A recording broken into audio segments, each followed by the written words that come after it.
Hello, hello, my international people. This is Louise Wachu broadcasting live from Vancouver, Canada. Oh, thank you, my international people, wherever you are, for being with us. This is Thursday, January 31st, and it's 5 p.m. on the Pacific Coast.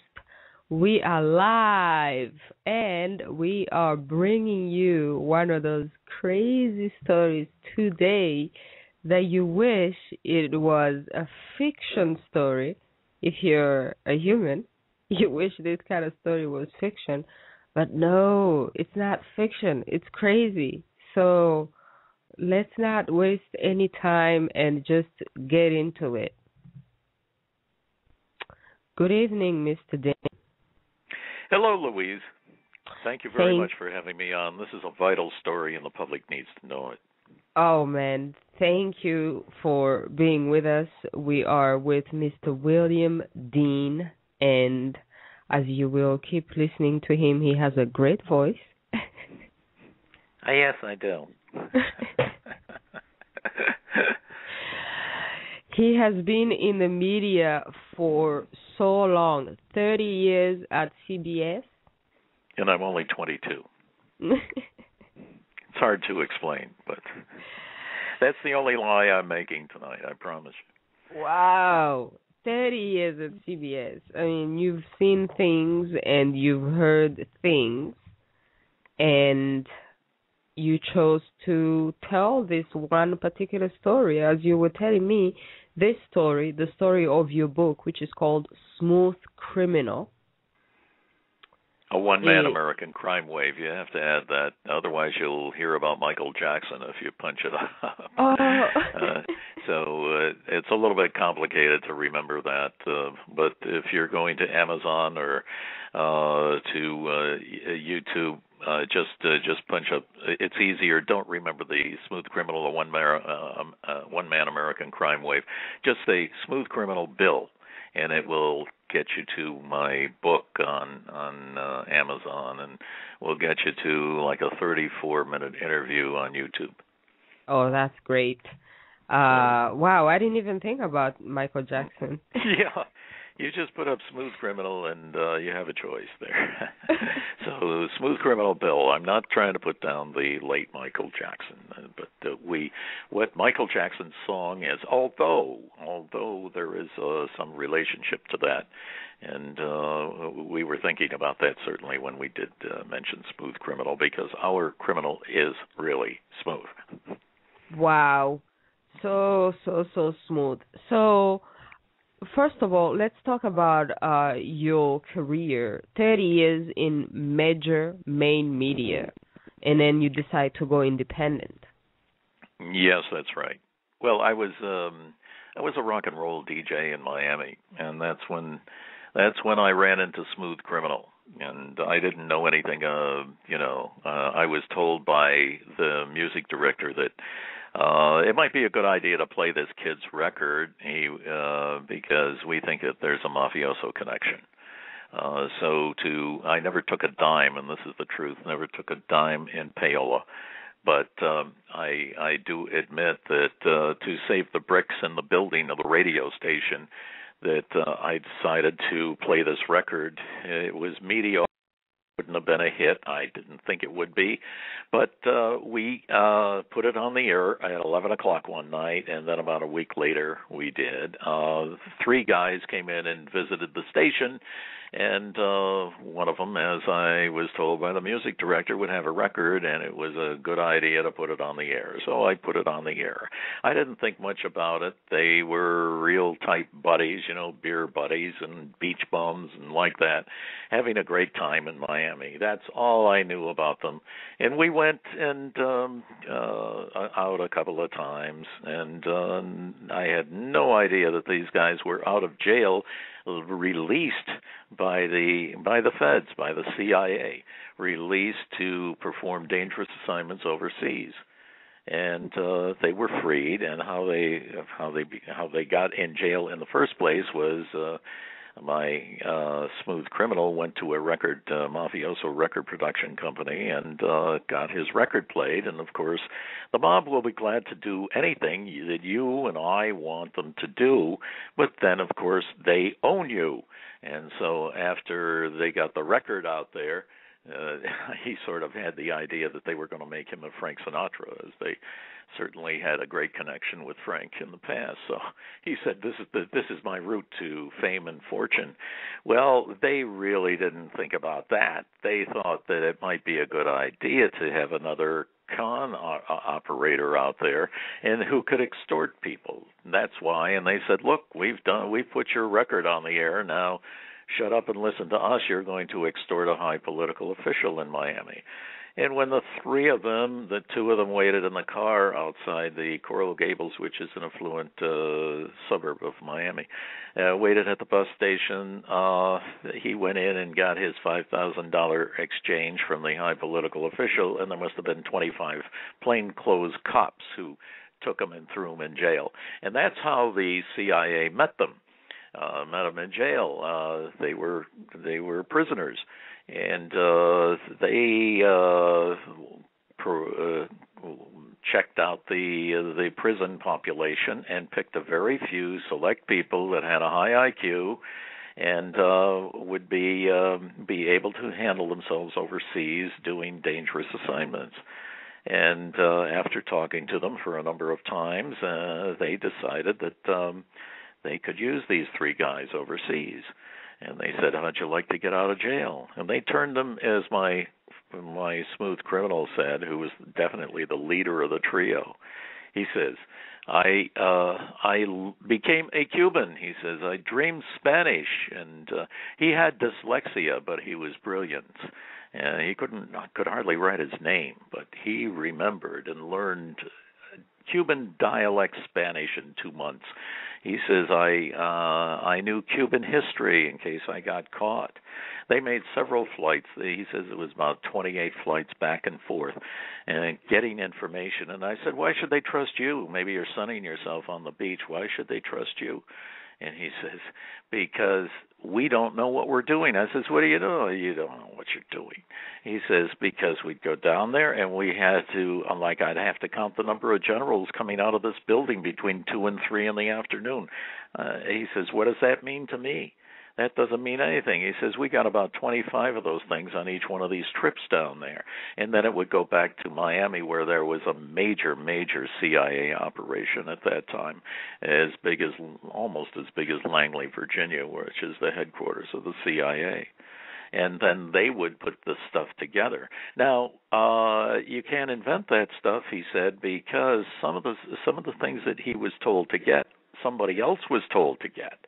So you better come back with the same information. And if you didn't, they knew that you were indeed sunning yourself on the beach. So wow. Isn't that nice how you make dishonest criminal people honest people? Now clever, this huh? is pretty very fascinating. In which year did this start? Well, that happened before I got there. The bus incident happened before I got there. When they came to my station, they were pushing this record. Mm-hmm. They had been in jail and they were out. I didn't know this. And then in 1962, in the middle of 1962, I was getting serious with my life, and no longer was I rock and rolling. I was working at an all news station and on the air as an anchor at a television station as well. And it was a Friday afternoon, and I saw the headlines coming across the Associated Press and United Press International, which was still in major operation at that time. And it said, kidnapping to Cuba could be death in the electric chair for these three Americans who two of them who held the pilot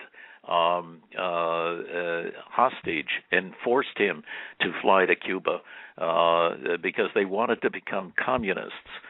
Well, what had happened was that these runs down there to Cuba and to other places were they didn't care whether somebody wound up in jail or something, because the story would not be revealed. Nobody would know about the story if one of these guys was caught and thrown in jail, or if one of them was shot before the firing squad. That's about what your choice was. They were getting about 16 to 18 years, those that were caught, and a number of them were shot. None of this would hit the paper.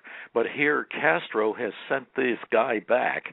This guy talked himself back into the United States in 8 days. Now, I've contacted through the Cuban mission Fidel Castro, and he says, yes, he well remembers letting this guy, we call him Smooth Criminal to protect the family, remembers letting Fidel, letting him come back to the United States in 8 days. And I said, but why? And he won't tell me. I have no idea. This is the one area that I haven't been able to figure out in this story. Let me get this straight. He gets caught. Usually, when you get caught as a spy, you get killed. You get killed, or you get sent to jail for 16 or 18 years. Mm-hmm. But he gets released within the next. He got out and was on an airplane, a Pan Am plane, and sent back to Miami. That had never happened before. It never happened afterwards. I don't know why he let them go, but it sure caused a problem for the CIA, which was sending these people down there. There were about 10 of these crews, maybe a total of 30 people doing this, according to testimony and another trial. What happens is that the pilot was a buddy of them, and they had to come up with this story that there was a gunpoint air piracy act that was going on, and that the poor pilot had to fly to Cuba at gunpoint. They didn't want to admit that they were sending spies into a country that we didn't even have any relations with. So they invented the story about the international act and that they wanted to become communists. I see. Now, this is very interesting. So what you're pretty much saying is that if you go to prison and you happen to be smart, you have they test you for how smart you are, then they will propose you to become a criminal and be free, and then they'll send you out there to be a puppet criminal? To do dangerous assignments. To do dangerous assignments that the actual agents would rather not do themselves.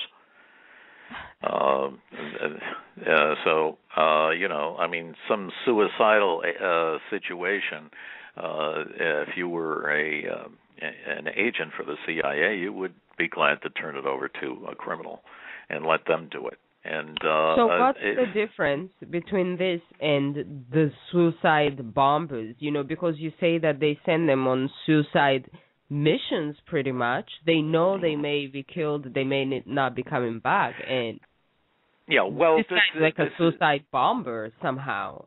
This is why it's a unique opportunity for a few smart people, and there are a few smart people in the prisons of America, and they can't stand being in jail, and they may be sentenced for murder or something, and they may be in there for life.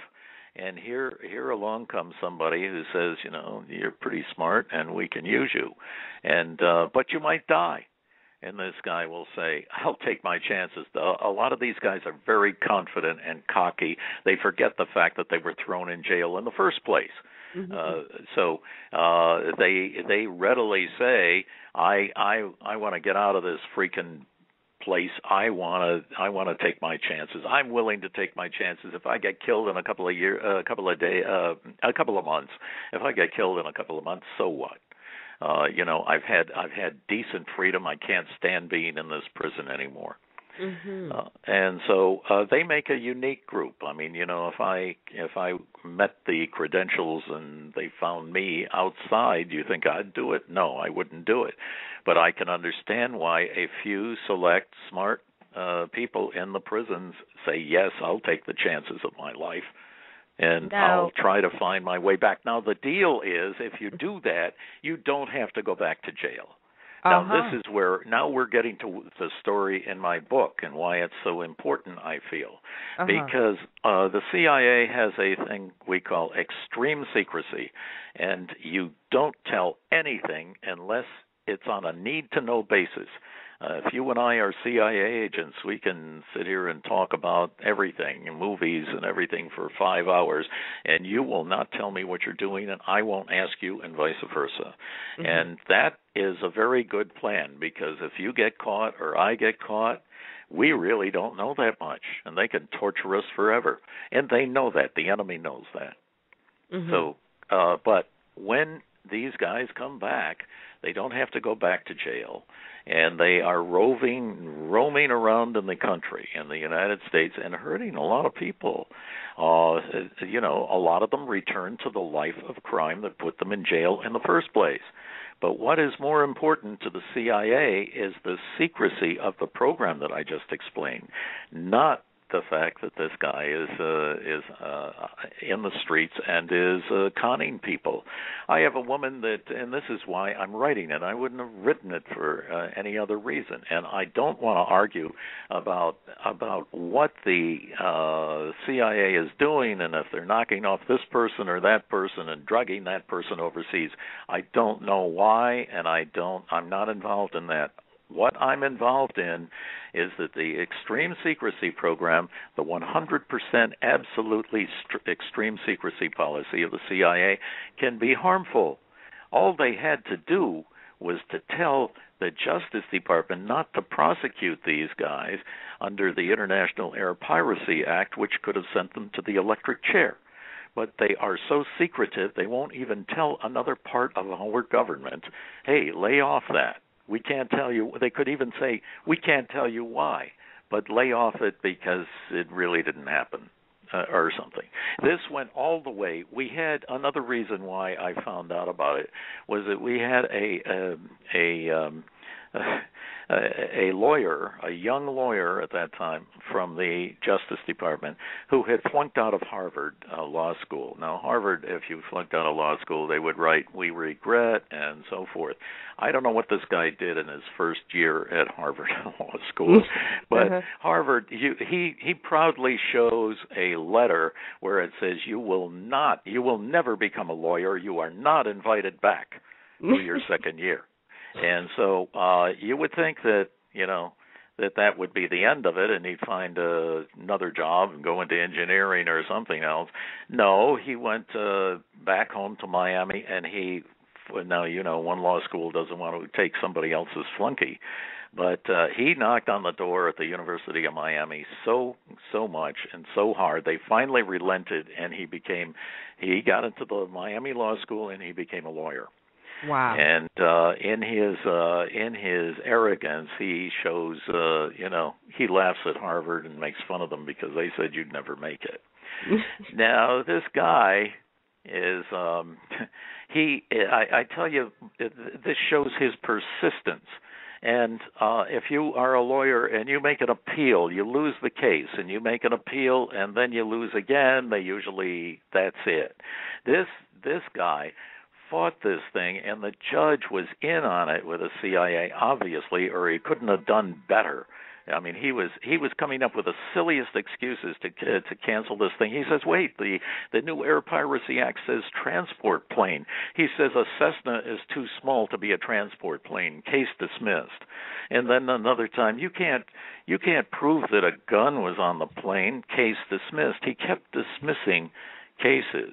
And he said that this couldn't be a kidnapping because you couldn't prove that there was a gun involved, and that another one was there was no ransom involved, no demand for money. He says that kidnapping is not a kidnapping unless there's a demand for money. In other words, I could climb up on a ladder and steal a baby tonight and run away with a baby, and if I didn't ask for any money, then it was no kidnapping. That would have been perfectly all right. But these excuses, he thought of everything, and he kept dismissing the case.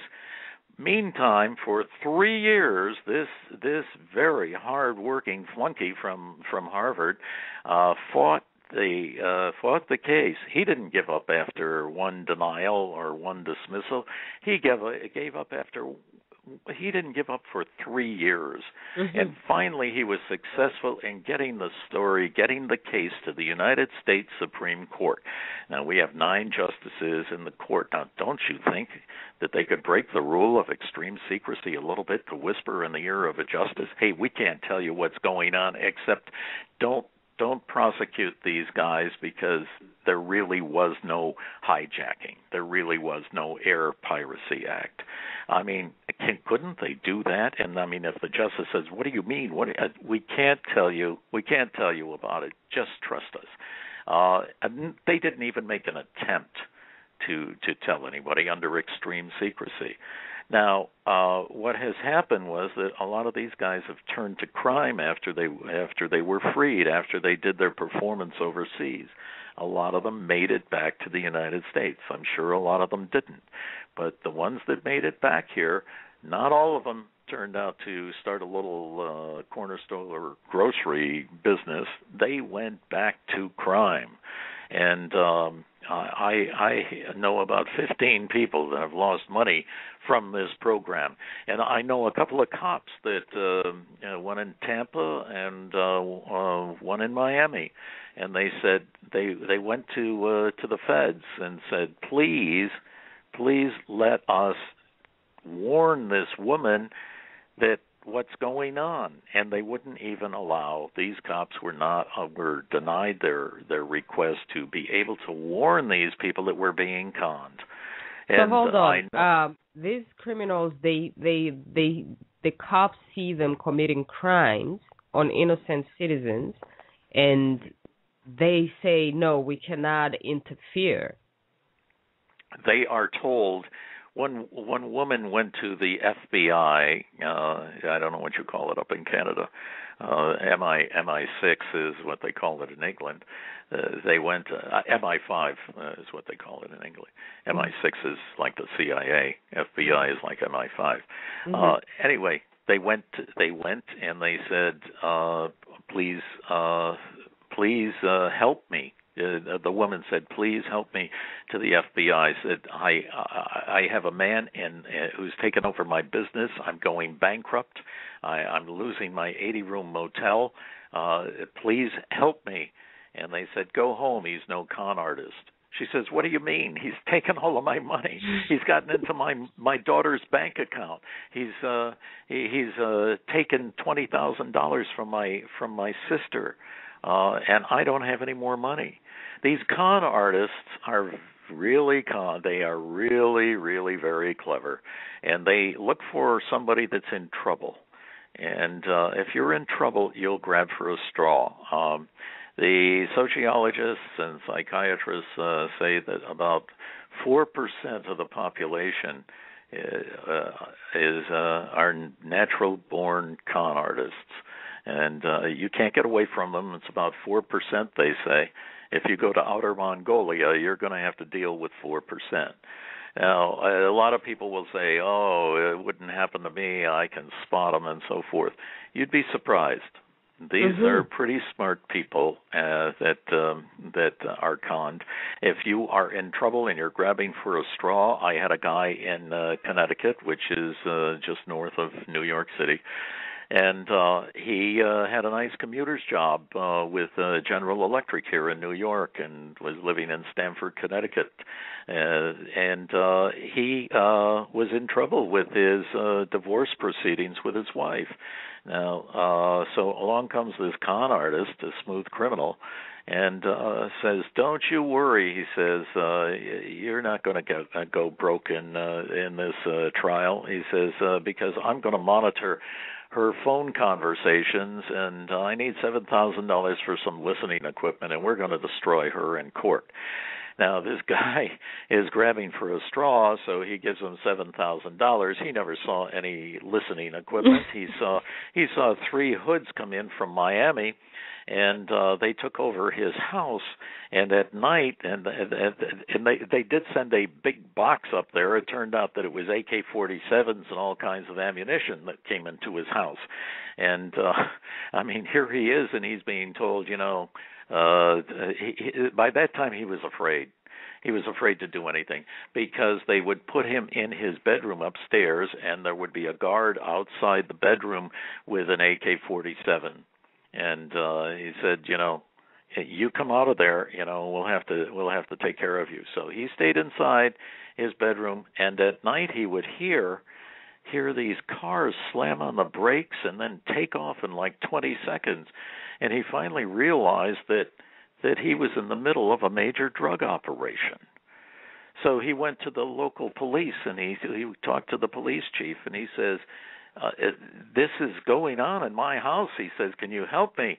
And the chief of police says, we know that it's going on in your house. We've been watching that place for 3 weeks, 24/7, he says, and you're probably involved. Maybe you're the leader of the thing. And wow. he started to read the Miranda rights.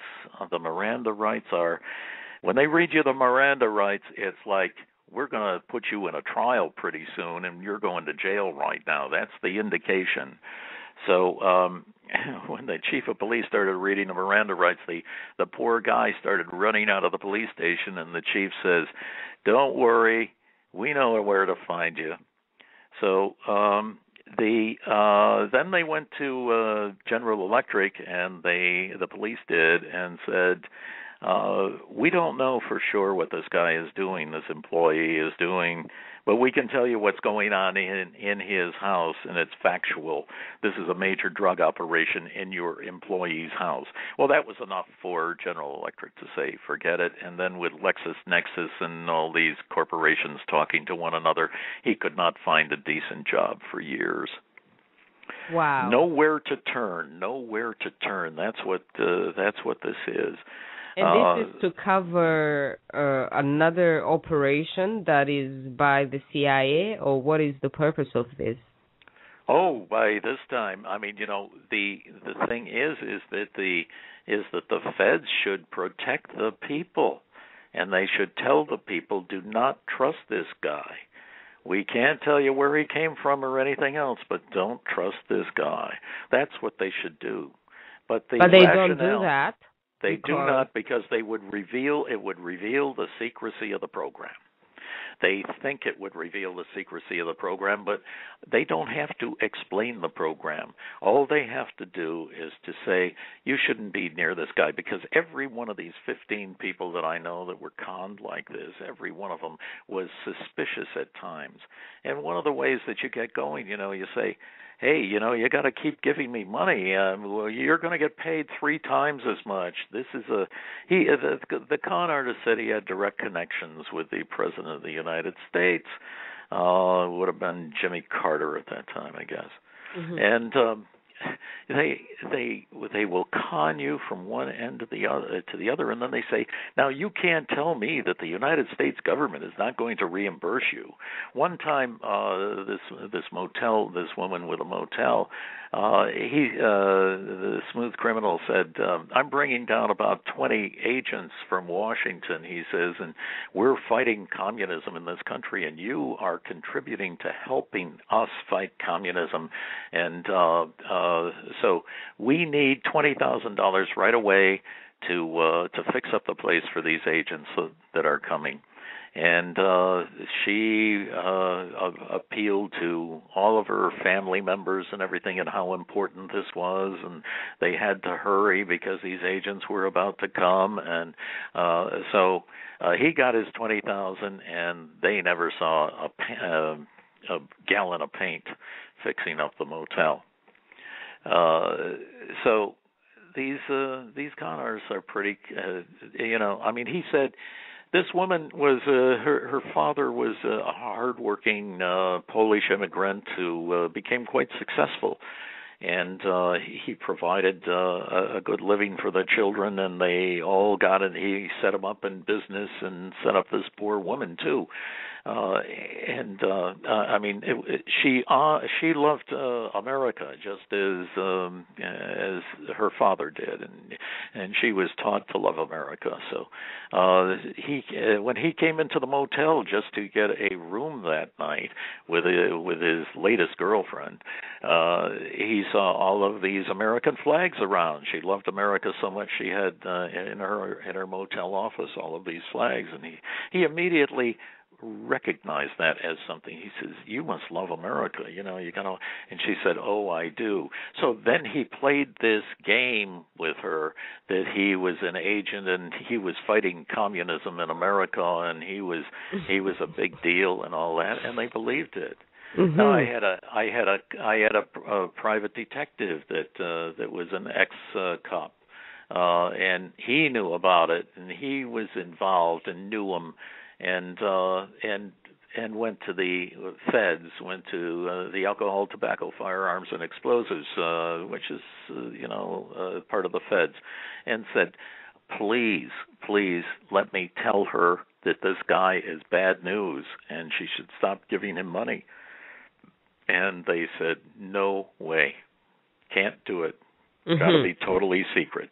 Now, I understand that these guys are doing important work. They can rationalize, and you can rationalize correctly as well as incorrectly. But they rationalized that they are protecting 315 million Americans, and they can't be bothered with a few people that are losing their homes, losing their businesses, being drugged, and signing over deeds of property, because compared to the saving of all of our lives, take a few people here and there losing their livelihood is pittance to them. Mm-hmm. So yes, it's either or. But I'm saying that the thing is that they can handle both.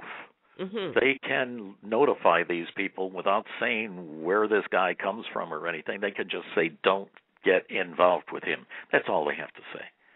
But what's the proof that these people are working for good? Do you have any idea of the scope of their operations to know what they're working on and to know just how many people they have indeed protected, if they have protected people? Because how do we know? Well, the CIA works overseas, and I really, that's a whole other story that I'm not involved in. And I mean, there are plenty of books written on what the feds are doing overseas that is not worthy and is very harmful. And history tells you one way or the other, I'm not involved in that at all, and I'm not critical of what they do overseas because I really am not into that part of it. All the part I am involved in is that these guys need to be policed, and they need to be, and the public needs to be protected, and they can be protected without revealing the whole program. Mm-hmm. But there is no way to know what is the program and if the program is indeed protecting the people, if so, which people? Well, we're talking about, maybe they are certainly trying to avoid another 9/11, and they're doing a lot of secret work. And the New York City Police, for example, are just excellent. And I know that they've saved us many times without calling a news conference or anything to get a pat on the back. And the FBI and the CIA overseas and the cooperation among them, I really can't. There's Smooth Criminal became a major drug operator in Miami years ago. I mean, in the 1980s and 90s, Miami was the place that the drugs were coming into. And it's moved since to California, but this was a huge drug area, and one of the reasons that they kept Smooth Criminal out of jail, even though after promising him that you'd be safe, you wouldn't have to go back to jail after doing your dangerous assignments, was that he was an informant for the FBI, for the CIA. The FBI would corner him sometimes, and they would say, "Come on, you got to give us a we're going to take you in." And he would turn around and say, "Well, here's a bit of information maybe you'd like instead of taking me in." One time he had a car going up to New York loaded with heroin, and he said, I'm sending one of my men up to New York, and he says, the car's loaded with heroin. You might be interested in that instead of taking me to jail. And so he says that car should be going into South Carolina from Georgia in about half an hour. Why don't you meet him on the border? So they did. And there was a real gunfight, and his driver, the guy that was going to New York, his car and everything else was destroyed. He was killed. There must have been 20 agents there with their weapons, and while he had plenty of weapons in that car, one man versus 20 agents, they just got him. They killed him. Oh my! So he was. I have a guy that was a private detective down there. I told you he used to be a New York City police officer, and then he became a private detective for American Express. And there was an American Express con operation. This guy, Smooth Criminal, had like 80 people working for him, from prostitutes to drug dealers. He had everything. And this was an American Express con operation where they would go in and get their American Express travelers checks, which really aren't that popular now, but they were then. And then they would say, "Oh, we lost them," and American Express would stand behind that, and they would replace the checks. Well, he had about like 20 people doing that around the country. And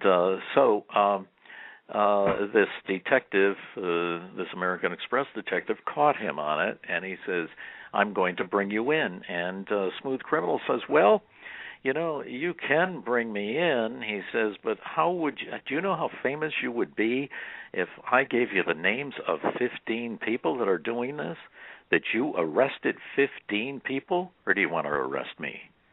And as the cop says, he says, "I'm telling you," he says, "a cop is as good as his informants." And he says this guy was the number one informant. So he took all the praise and everything, left Smooth Criminal out there for future information, and arrested 15 people, threw them in jail. It was a 2-bit crime. Some probably didn't even go to jail. And in 2 months, they were all out. So he throws a great party, and the woman from the motel told me they had 110 Christmas trees around the pool, and they had a great band, and they had champagne and caviar and everything. Welcome home to all of his people that were thrown in jail. And a good time was had by all. Little did anyone know that it was Smooth Criminal who had put them in jail, so he didn't have to go. Wow. Now that is pretty smooth, isn't it? It is nonfiction. It is true. I couldn't invent this stuff. In the CBS newsroom, we probably said that a couple of times, and I'm sure they do it over at NBC and Fox and everything else. They shake their head. They get a story. They shake their head. They say, "You can't invent this stuff up." Wow. And my imagination, I can tell you, does not go to the extent of what I've told you tonight. This is true stuff. And you've told me that this story, you told it to at least 18 journalists. Yeah. While I was at CBS, I said, "Please take it." I felt guilty that I wasn't. I knew that there was a story there, and I wasn't that. I knew that it would take me full time to find it, and so I was talking to investigative journalists, and they were saying, "Wow, what a great story!" I said, "I got a file box full of documents," and I said, "And you can have them. I wish that you'd pick it up. I really feel I have to tell this story because people are being harmed and they have to be on their guard that they can be conned by these guys on the street. And when you call the police, they don't come. They are told not to come by the CIA. The CIA, the FBI, I told you, when the woman went to the FBI and said, please help me, they said, go home. I had a brother that wanted to report and went to the Miami police, and before he got back to the motel, the police were calling Smooth Criminal and said, you better watch out. They were protecting the criminal and not the innocent person. And so you have nowhere to turn. And there's no, and that's the frightening thing. When you really, what if you needed the police? You really needed them, and they wouldn't come. In this particular case, they didn't come. So that is a real problem. The fact that innocent citizens have nowhere to turn when they're being victimized by criminals.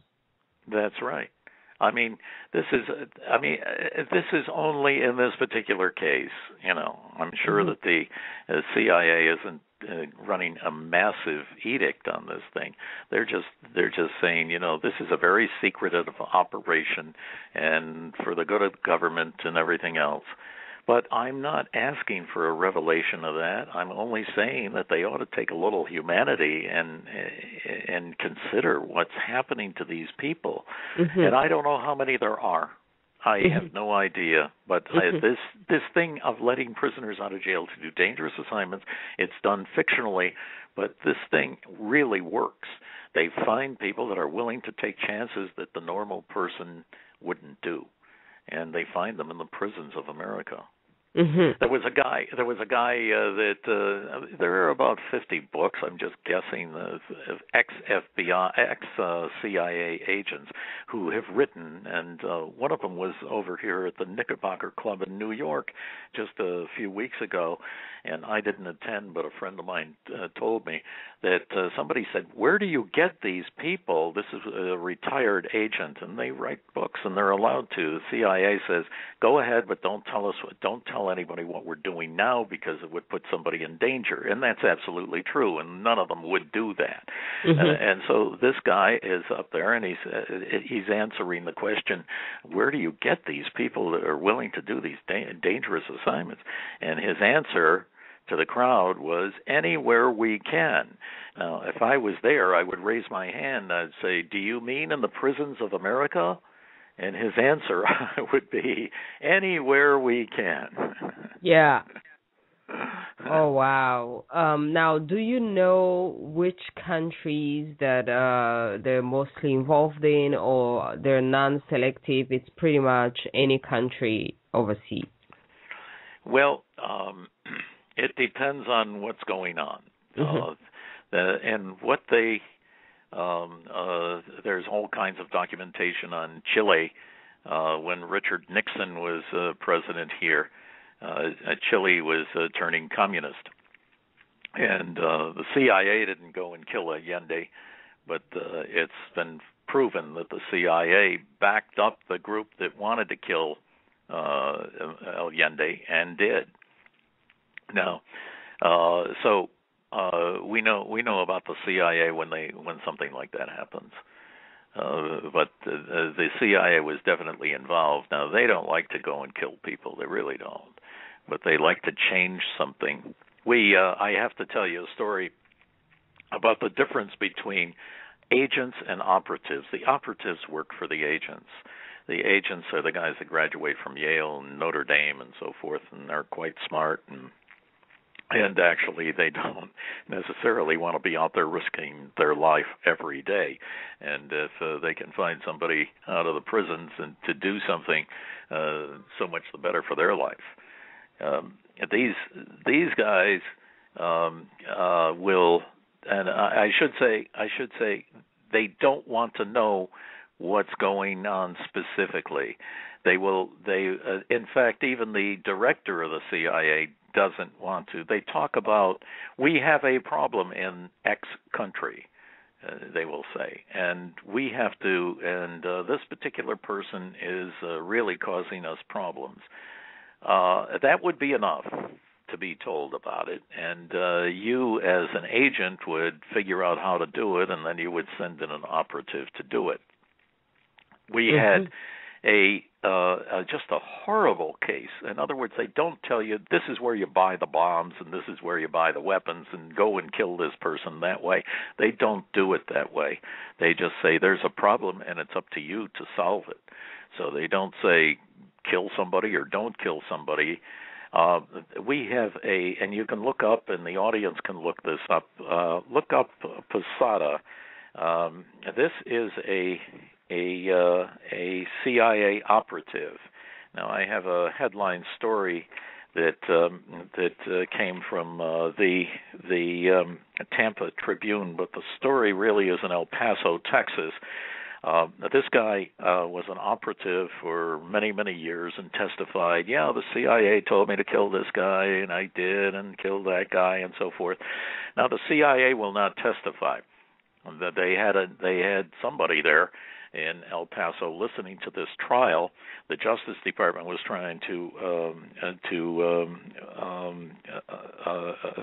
charge him. I mean, to carry it out and punish him and win the case. And so it came time for the Justice Department to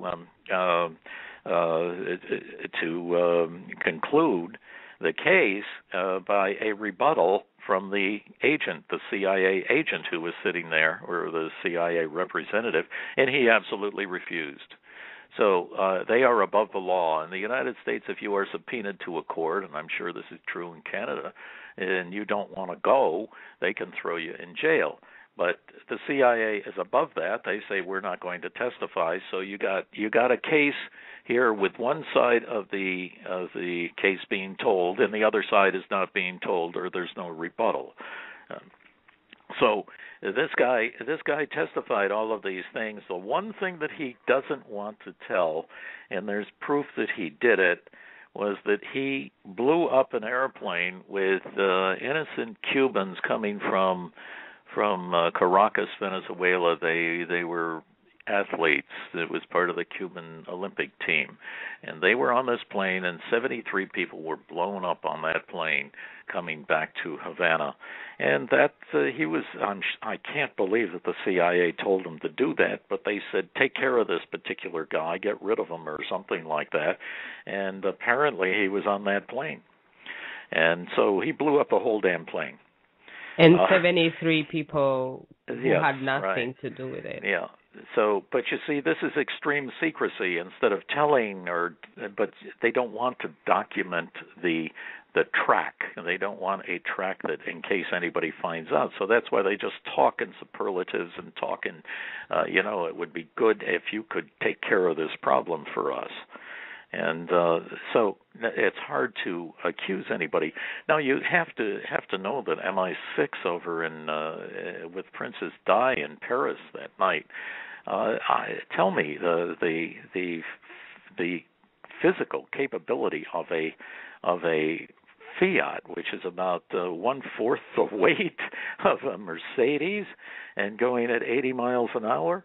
And yet the Mercedes was blown up, it was crashed, and the little Fiat took off, and nobody knows where it is. Now, I know this eliminated a big problem for the Queen. Mm-hmm. She was really upset about Princess Di getting engaged, apparently, and then would be married, and would bring in a known drug dealer from Egypt as the father mm-hmm. of the man that she was going to marry. Well, that would be really pretty horrible to the Queen. I mean, and here, so all of a sudden, it was taken care of. Now, You just did a great commercial for Fiat right there. I mean, a Fiat well, against the Mercedes, and yeah, somebody Mercedes dies, testified. the Fiat survives and runs away. Yeah, and they never found it. The only way it happened, and somebody has testified, a couple of people have testified that there was an explosion before, or two explosions before the cars hit. And so that would make sense that there was an explosion, an explosive device that came from the Fiat and hit the Mercedes. To me, that's the only explanation of physically how a Mercedes could be destroyed and the Fiat just drive away. Well, you're the investigative journalist. Now, to be an investigative journalist is to find out all these things that a lot of people do not want to expose. How do you feel when you go after these stories, and how do you feel now? Do you feel scared that you may be interfering or revealing things that should not be revealed, and so your own life may be in danger or something? Well, you have to weigh. You have to weigh this. I mean, I'm not interfering with any projects that the CIA is working on now. I don't want to be.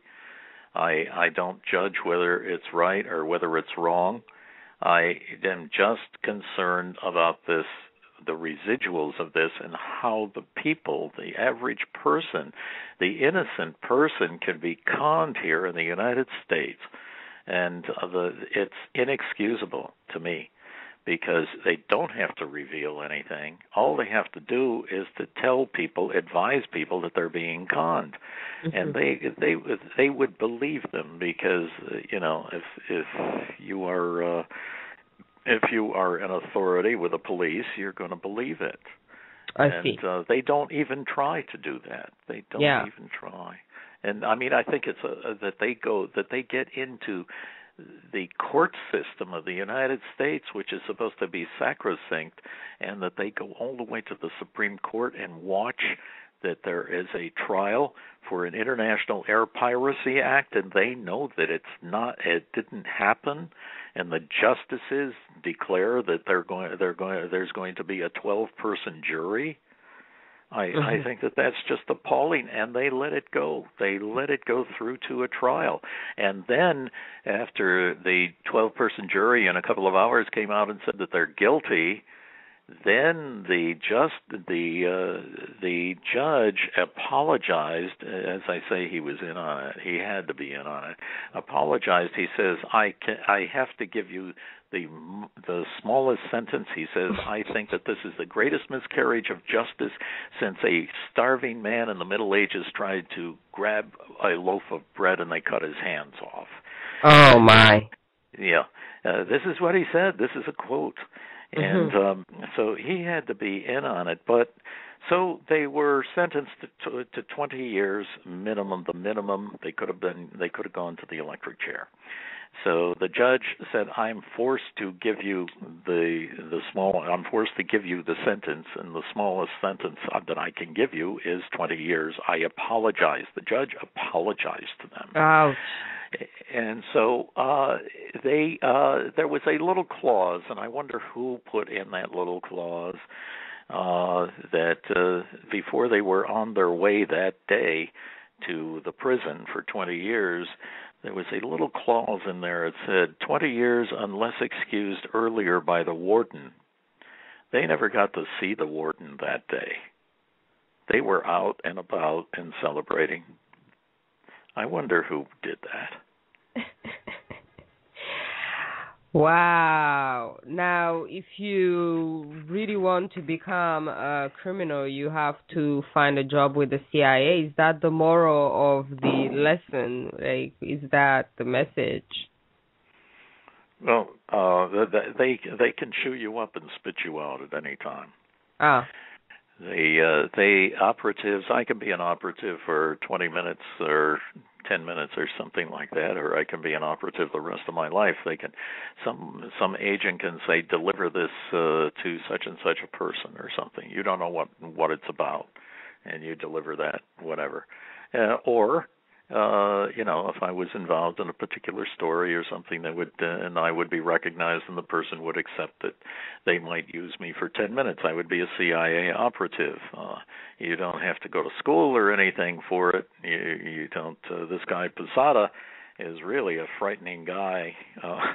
And if you go down to Cuba, you look at the billboards and the various towns and so forth, you won't see smoke this cigarette or chew this gum or this new toothpaste or something like that on the billboard. You will see a picture of Posada. And he is the most wanted man in Cuba. And the CIA is protecting him because they are afraid that if he gets over there, well, they say that he'll be killed, and I know damn well he will be if Cuba ever gets a hold of him. But what the CIA really cares about is that would he go down there and would testify all this kind of stuff that he was told to do by the CIA. Anybody that wants to look at that can just look it up. It's all over the computer.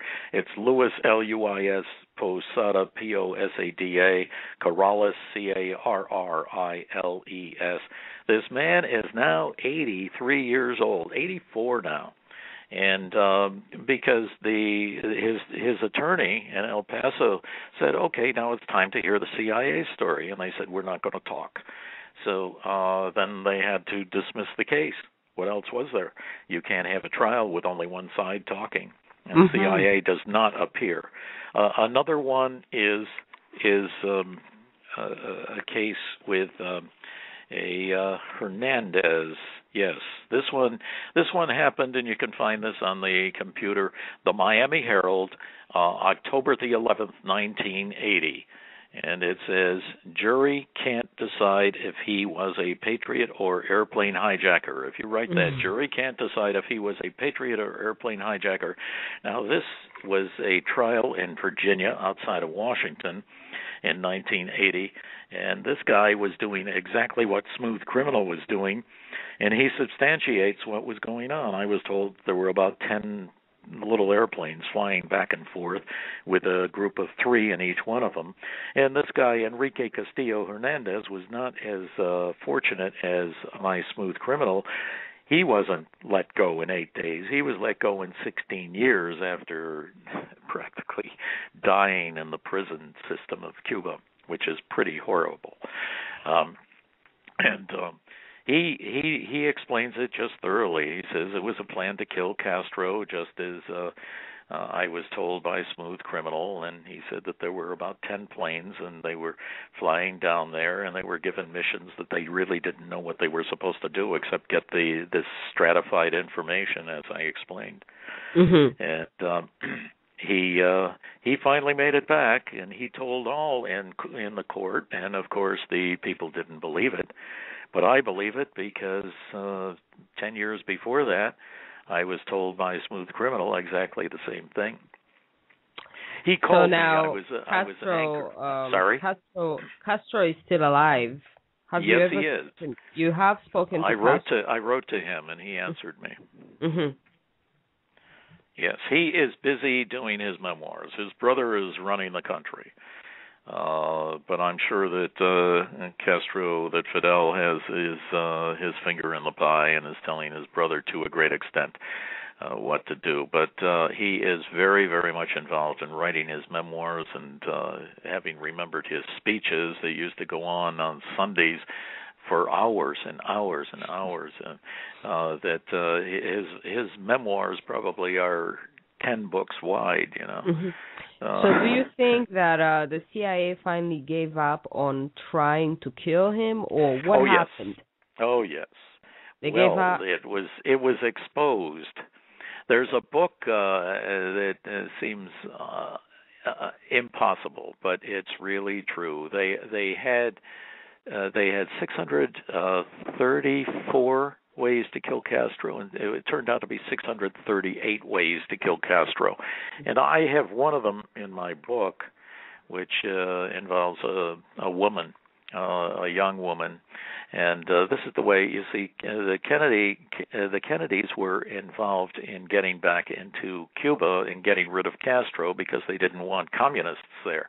The mob wanted to get back for gambling, so the two of them, the criminals, the mob, worked well with the White House because they both wanted the same thing. They wanted Castro out of there. So the mob was looking for killers of Castro, as well as the CIA was looking for killers. And this woman was dumped by Castro. She was very young, and she was up in the mountains before he took over Cuba. And when they came down there, he says, "I got to stop having a teenage lover." He says, "I'm going to be meeting diplomats from other countries and everything." So he quite viciously dumped her and said, "That's it. You can't be riding on my tank anymore." So then the mob comes along and meets her and says, "Hey, he really did you in, and you can do something for the United States and do something good and get back at him. And we want to give you some poison pills that you can take and slip it in his water, in his drink or in his water." So she went back to him, and the guards at that time, they knew this. They were trying to. The guards knew that that Castro was really a marked person, that they were trying to kill him right and left. And so when she came to meet Castro again and make up, the guards took her shoes off and everything else. One thing they didn't do was that they didn't look in her cold cream. So she went in and talked to Castro and said, "I'm sorry, let's make up," and all of this. That went on for quite some time, and then she went to the bathroom to open up the cold cream and put it in his drink, and he heard her scream behind the bathroom door. And at that point, he knew that something suspicious was going on. What had happened was that the pills dissolved in the cold cream. Oh. But he knew something was going on. So he had some gunplay with her and scared her to death. That she knew that she was marked. And at the end of the gunplay, he said, "I'm not going to kill you." He says, "The mob that sent you here, or the Kennedys that sent you here, I don't know, and I don't care." He says they don't care about you anymore either. You are a non-entity. Nobody cares about you. You couldn't kill me. You didn't. You failed on your, and I certainly don't want you anymore. So nobody wants you. So your life is going to be worse than death. She lives outside of New York. You can look this up, audience, and it's under the Church Investigation Committee. She testified to what I said. Wow. So let's end our show on that story that snitching and betrayal is not good for you. And that is our lesson of the day. Yes. Now, where can people find you?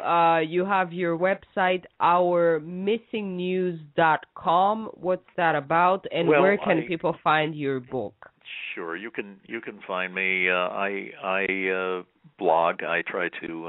Unfortunately, when I hear people say that they can't really watch the news anymore, I can't blame them, because while they do some in-depth, we have 6 corporations in America that run all that we hear, see, and read in America, and there's only about 15% like you that allows the real news to come out.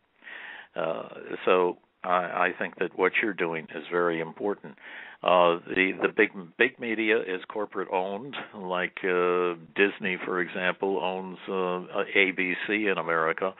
And I talked to an investigative journalist over there one time. I said, "Now, what if you went to an amusement park and you saw a ride that looked dangerous to you? Would you investigate? Could you do this?" He says, "No, I couldn't. No, they wouldn't allow me." So this is a perfect example of what we're facing The media here. is not allowed to report the real news. That's right. Officially, we are. Officially, we're not hamstrung, but we are.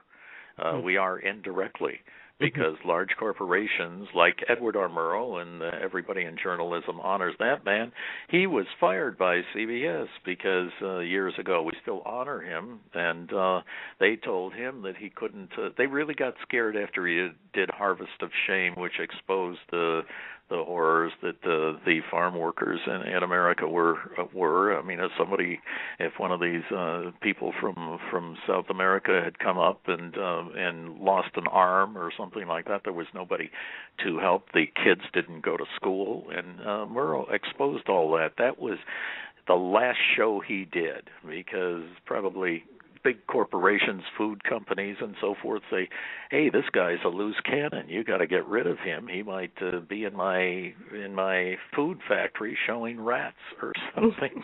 And so there's only, some people say it's 80% are controlled. Time Warner's another one. CBS is another one. These six companies do control what we read, see, and hear 80% of the time.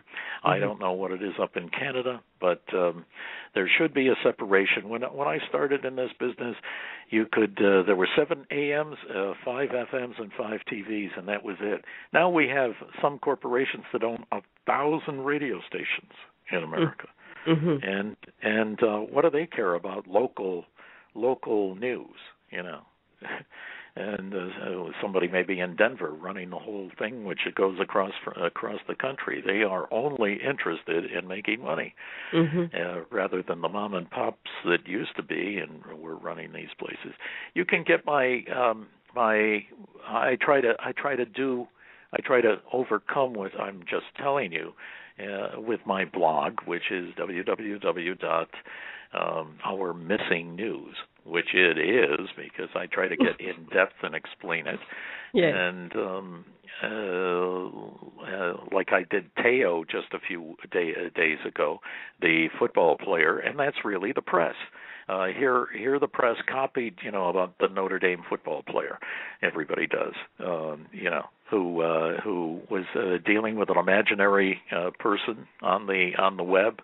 And had a girlfriend supposedly, and then his girlfriend died after his grandmother died. And unfortunately, I heard about that story. Well, so what did the press do? Here is a case with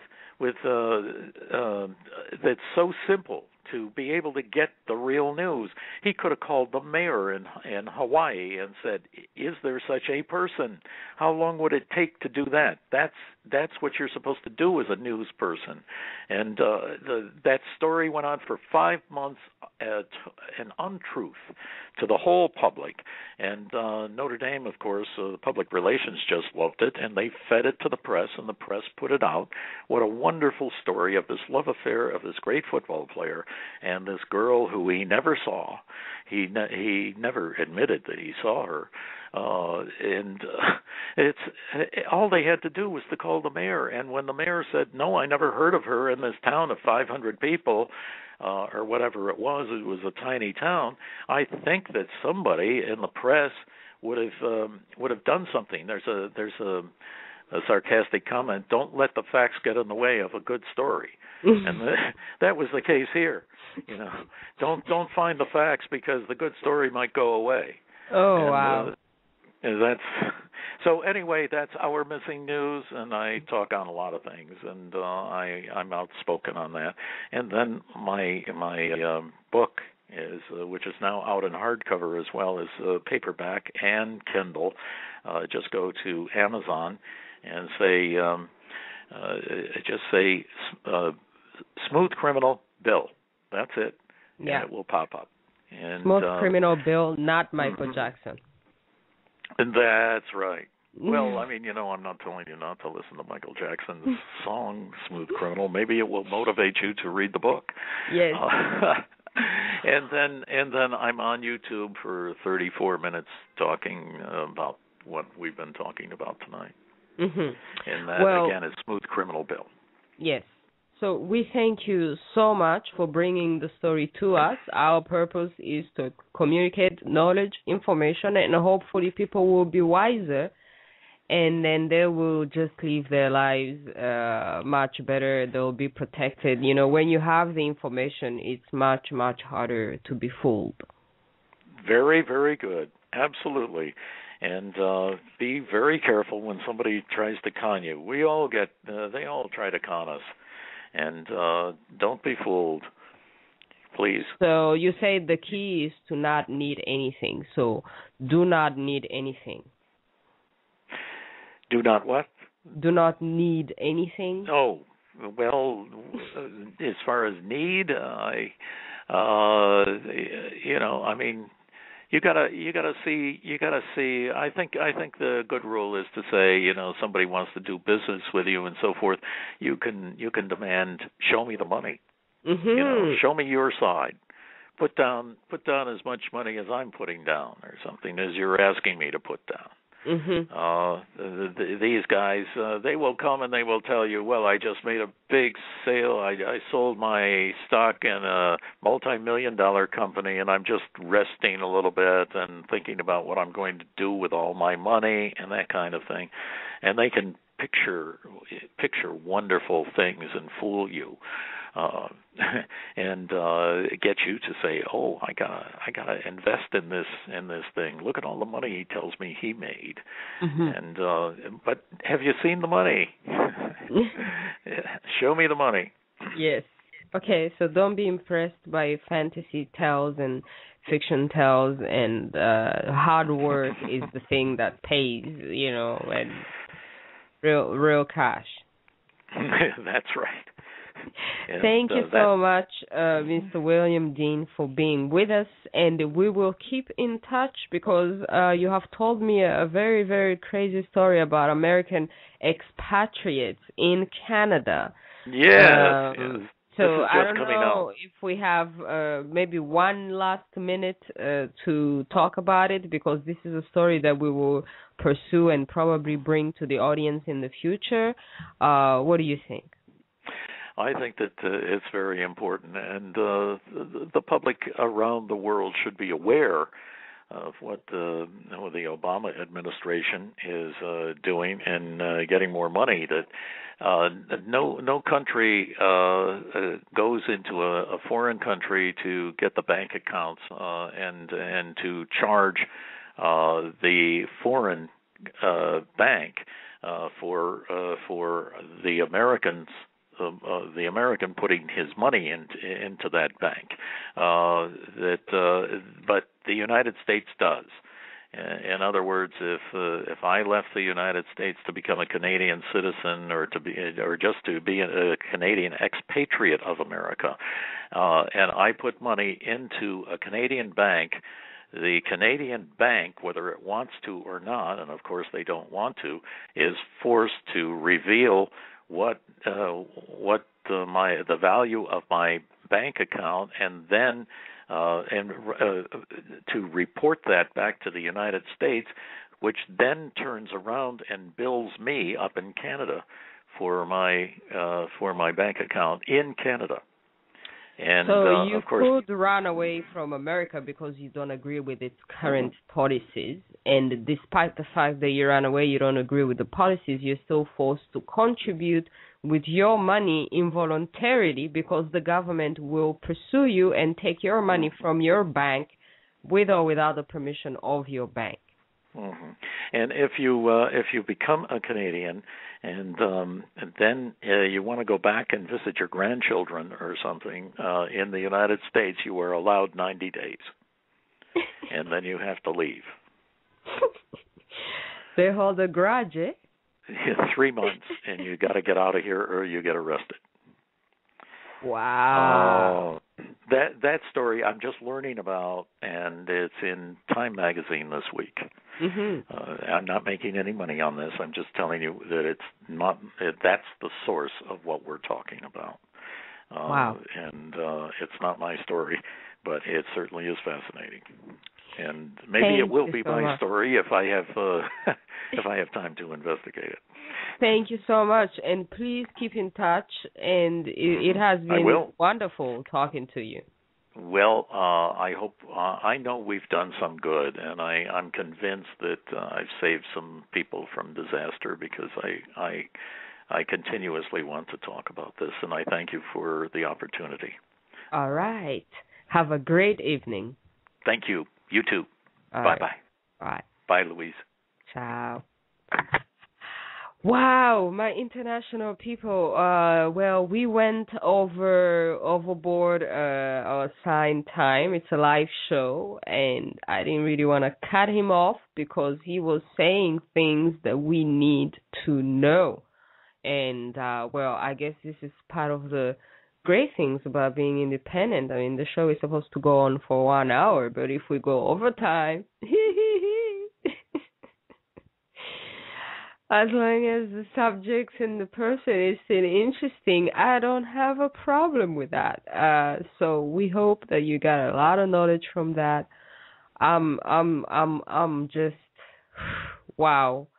I'm just gonna go back and read this and then reflect on, the importance of being good or bad in life.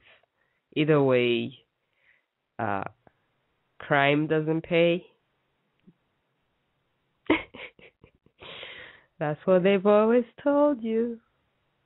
Unless, of course, you're working for the CIA. And that's another story. All right. So we hope you are great wherever you are, and watch out. Arm yourself with knowledge and information, wisdom. Do not be needy. Yes, and do not believe in things just because. Investigate for yourself, because there is no real news anymore. Like Mr. Dean was saying, the news is missing, so you're the one that's going to go and find it. So we hope you found some of that news here today. Thank you for being with us. Louise Uwacu from Vancouver, January 31st, 2013. Great night. Muramuche amahoro imana.